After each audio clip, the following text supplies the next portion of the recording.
नमस्कार दोस्तों, आपका मेरे चैनल में हार्दिक स्वागत है। जब व्यक्ति थका हारा घर पर आता है तो सबसे पहले बेडरूम ही एक ऐसी जगह होती है जहां पर आप आकर आराम कर सकते हैं और अपने आप को रिलैक्स कर सकते हैं, तथा जहां पर आप आकर के थके मांदे जब आते हैं तो वहीं उस बेडरूम में जाकर के ही सोते हैं, क्योंकि सभी को सोने के लिए बेडरूम में बेड की आवश्यकता होती है। लेकिन बहुत से लोग ये नहीं जानते हैं कि अगर हम गलत जगह पर बेड को लगा देंगे तो आप कई तरह की परेशानियां हो सकती हैं। अगर आपका बेड अच्छी जगह लगा होगा तो आपको नींद अच्छी आएगी, और यदि आपकी नींद अच्छी नहीं होगी या आपकी नींद पूरी नहीं हो पाती है सही तरीके से तो आपका मन दूसरे दिन काम में नहीं लगेगा, चिड़चिड़ाहटपन आपके अंदर आ जाएगी, आपके भी अंदर बेचैनी सी होगी। इसलिए बेडरूम ऐसी जगह है जो कि सर्वप्रथम आपको विशेष रूप से सही तरीके से सही दिशा में बेड को रखना चाहिए, तथा बेडरूम भी सही दिशा में ही बनाना चाहिए, जिससे आप जब भी आए आराम करें तो आपको आराम मिले और आपकी नींद पूरी हो तथा आप सुखद नींद सोएं, जिससे कि आपका मन अगले दिन काम करने में अच्छे से लगे। और जब आपका मन लगेगा तो आप दिन दूनी रात चौगुनी तरक्की करेंगे। आपके घर में धन का अंबार लग सकते हैं तभी जब आप पूरी तरह से खुश मिजाज से अपने काम को करेंगे, चाहे वह नौकरी का काम हो या कोई व्यवसाय हो। यदि आपका मन नौकरी में नहीं लगेगा तो आपके आए दिन ही अपने बॉस से लड़ाई झगड़े होंगे और एक न एक दिन वह नौकरी या तो छूट जाएगी या आपका ट्रांसफर कर दिया जाएगा। तो यदि आप चाहते हैं कि सुखपूर्वक अपना जीवन जिए और आपके घर में धन आगमन बना रहे, तथा साथ यदि कोई व्यवसाय कर रहे हैं तो आपके व्यवसाय में कोई व्यवधान ना हो, तो आपको ये भी ध्यान रखना चाहिए कि आपका जो बेडरूम है वह सही दिशा में बना हुआ होना चाहिए। वास्तुशास्त्र के अनुसार बेडरूम में बेड या पलंग रखते समय आपको बहुत सारी बातों का ध्यान रखना चाहिए। बेडरूम किस दिशा में होना चाहिए, बेड का सिराना किस तरफ होना चाहिए तथा पलंग को किस दिशा में रखना चाहिए, आपके बेडरूम का रंग किस कलर का होना चाहिए जिससे आपके लिए अच्छा हो तथा धन आगमन में भी आपको सहायक करे, तथा साथ ही वास्तु के अनुसार बेड की सही पोजीशन क्या होती है यह भी मैं आपको बताऊंगा, तथा सोने के लिए सबसे बेहतर दिशा कौन सी होती है यह भी आपको इस वीडियो में आपको बताऊंगा, तथा साथ ही साथ आपका बेडरूम कैसा होना चाहिए, बेड किस दिशा में लगाना चाहिए, आपका सिरहाना किस तरफ हो, आदि सभी बातें बताऊंगा, जिससे आपके घर में शांति रहे, सुख शांति रहे। और आपको यह मालूम होना चाहिए कि जब भी इन सब चीजों के बारे में आज इस वीडियो में आपको बताऊंगा। यदि आप पहली बार मेरे इस चैनल पे आए हैं तो चैनल को सब्सक्राइब अवश्य करिएगा,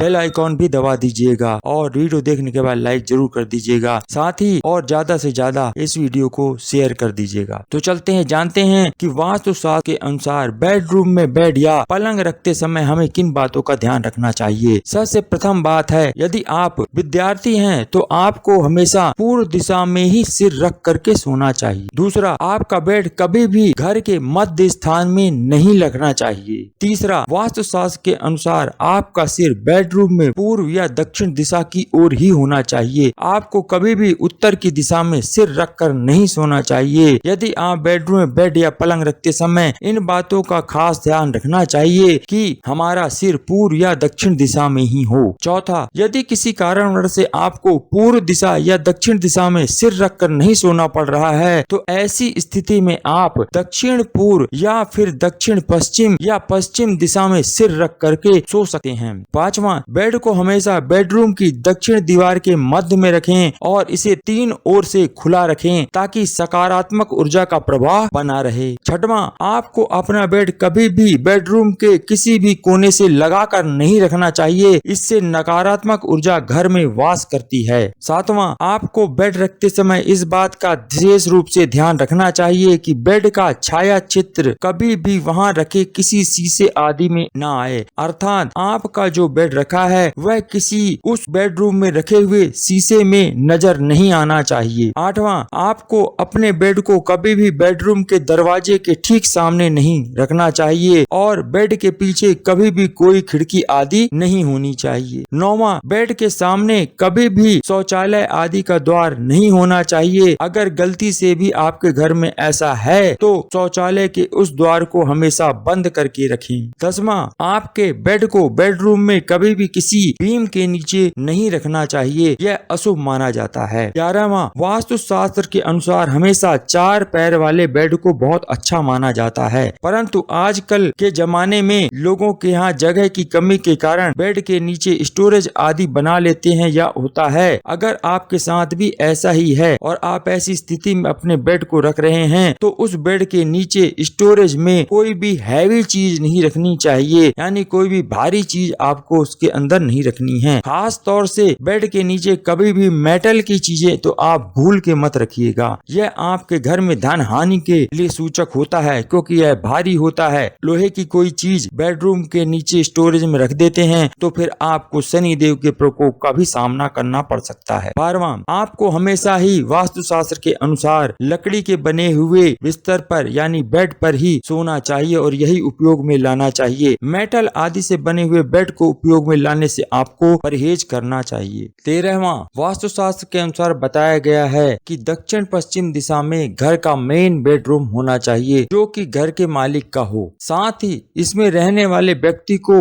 दक्षिण की तरफ सिर और उत्तर की तरफ पैर करके ही सोना चाहिए। 14वां, वास्तुशास्त्र के अनुसार बेडरूम के लिए सबसे अच्छा रंग ऑफ व्हाइट, बेबी पिंक या क्रीम कलर होता है। आपको इन्हीं कलरों से पेंट कराना चाहिए। गहरे रंगों से बचना चाहिए। कमरा अच्छी तरह से व्यवस्थित होना चाहिए। अपने बेडरूम को हमेशा साफ और स्वच्छ रखें तथा वह अव्यवस्थित नहीं होना चाहिए। 15वां, यदि पति पत्नी में कलह या झगड़ा होता हो तो आपस में एकजुटता रहे तथा प्रेम का वातावरण घर में बना रहे तो उन्हें यानी पति पत्नी को एक ही गद्दे पर सोना चाहिए, ना कि अलग अलग गद्दों पर। अतः जो पति पत्नी चाहते हैं कि उनका जीवन प्रेम पूर्वक बीते तो वो इस बात का विशेष ध्यान रखें। 16वां, जो ज्ञान का वर्धन करना चाहते हैं वो व्यक्ति हमेशा पूर्व दिशा की ओर सर करके सोएं, इससे उनके ज्ञान में वृद्धि होगी। वास्तुशास्त्र में बेडरूम को इसीलिए विशेष स्थान दिया गया है और कहा गया है कि बेड की सही दिशा